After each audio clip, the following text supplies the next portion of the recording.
Damai sejahtera Allah yang melampaui segenap akal budi, kiranya memelihara hati dan pikiranmu di dalam Yesus Kristus Tuhan kita. Amin.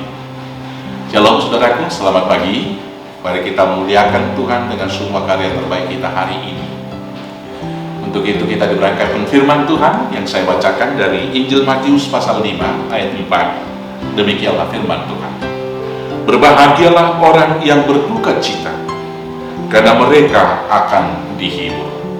Berbahagialah orang yang berduka cita, karena mereka akan dihibur. Demikianlah firman Tuhan.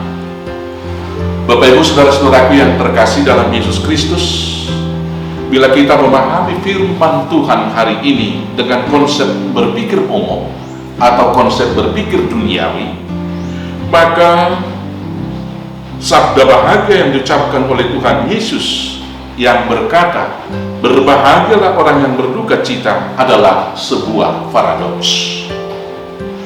Saya katakan paradoks karena kebahagiaan menurut konsep dunia adalah tercapainya semua keinginan, menyangkut kesuksesan, kekayaan, dan lain-lain. Dalam konsep berpikir dunia, kemiskinan, pergumulan, dan berbagai penderitaan adalah sebuah kesedihan, adalah sebuah kemalangan di dalam kehidupan ini. Jika demikian, kebahagiaan apa yang dimaksud Tuhan Yesus dari orang yang berduka cita? John Stott mengatakan, membahas firman ini dengan istilah happy are the unhappy.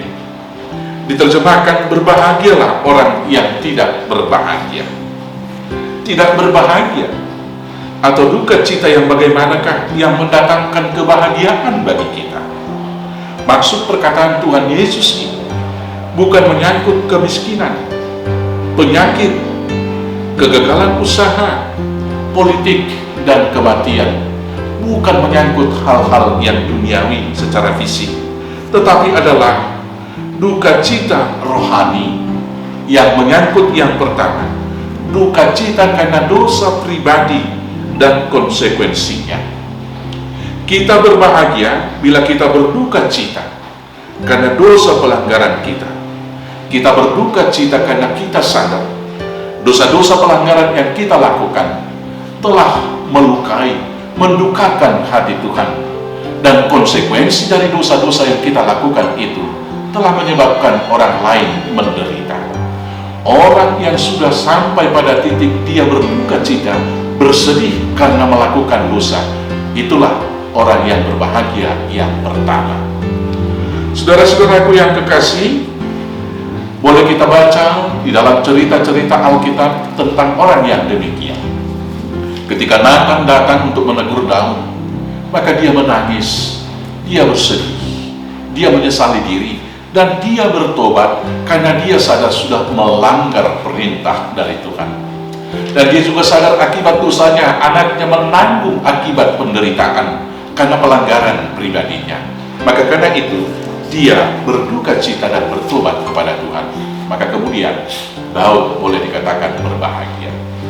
Yang kedua, saudara-saudaraku yang kekasih, duka cita karena dosa manusia yang lain.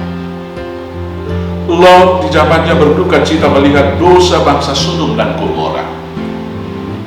Dia hidup benar di hadapan bangsa yang berdosa, tetapi dia berduka cita melihat dosa bangsa itu. Karena itu dia dihibur oleh Allah.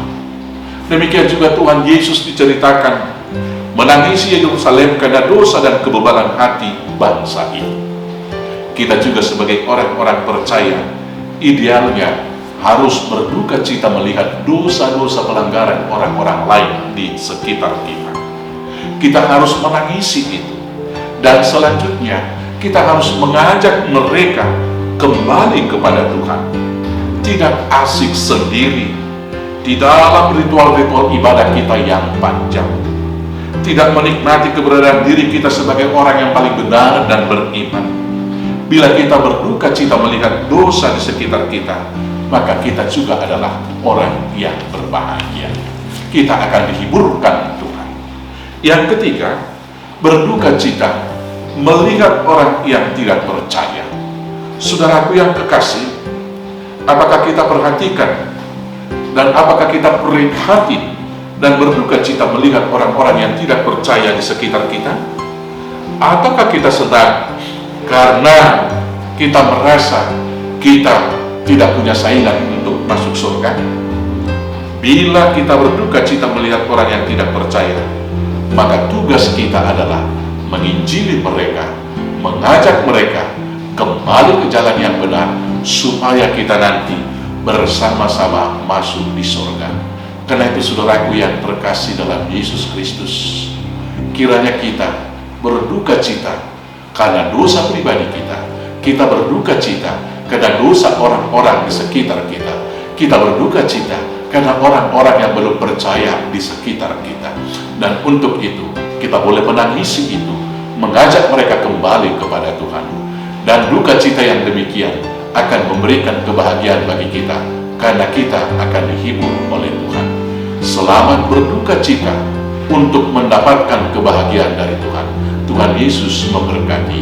Amin. Kita bersatu dalam doa. Terima kasih Bapa atas firman-Mu hari ini, mengingatkan kami agar kami berduka cita karena dosa kami, dosa orang-orang di sekitar kami, dosa orang-orang yang belum percaya, sehingga kami boleh menangisi dan membawa mereka kembali kepada Tuhan.